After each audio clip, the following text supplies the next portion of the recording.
গল্পটি শত বছর পূর্বে ইতালির এক ছোট্ট শহরে একজন ব্যবসায়ীর মেয়ের বুদ্ধিদীপ্ত কাজের।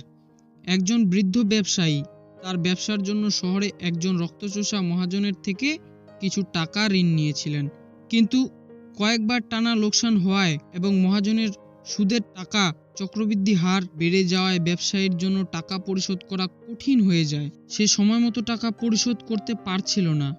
এমন সময় মহাজন বলল সে এক শর্তে সকল কর্জা মাফ করে দেবে, আর সেই শর্তটা হলো যদি ব্যবসায়ী তার মেয়েকে মহাজনের সাথে বিয়ে দেয়। মহাজন মানুষ হিসেবে ভালো ছিল না, তাই ব্যবসায়ীর প্রস্তাবটি পছন্দ হয়নি। তখন মহাজন বলল, ঠিক আছে, তাহলে চলুন আমরা আপনার বাগানে থাকা সাদা এবং কালো নুড়ি পাথর দিয়ে একটি ভাগ্য পরীক্ষা করি। আমি এই বাগানের পাথুরে রাস্তা থেকে একটি সাদা এবং একটি কালো পাথর নিয়ে একটি ব্যাগে রাখব।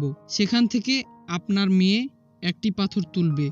যদি সে কালো পাথরটি তোলে তবে সে আমাকে বিয়ে করবে এবং আপনার সব ঋণ আমি ছেড়ে দিব, এবং সে যদি সাদা পাথরটি তোলে সেক্ষেত্রেও আমি আপনার ঋণ মকুব করে দেব, কিন্তু আপনার মেয়ের আমাকে বিয়ে করতে হবে না।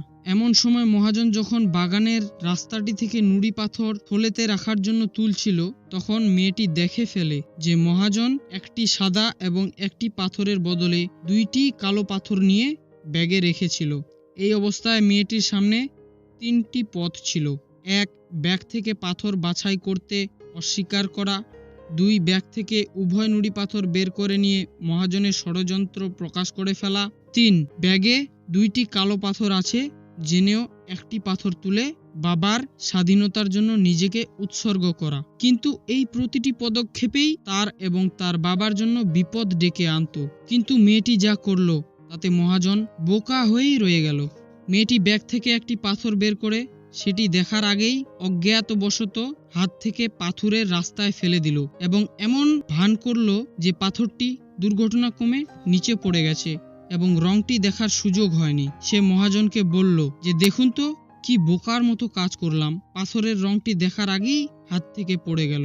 আমি কি রঙের পাথরটি তুলেছিলাম যাচাই করতে ব্যাগটি চেক করুন। ব্যাগে যেহেতু দুইটি কালো পাথরই ছিল, তাই মহাজনের শর্ত মোতাবেক পড়ে যাওয়া পাথরটি সাদা হওয়ার কথা। এভাবেই মেয়েটি এবং তার বাবা মহাজনের ছল চাতুরি থেকে রেহাই পেল।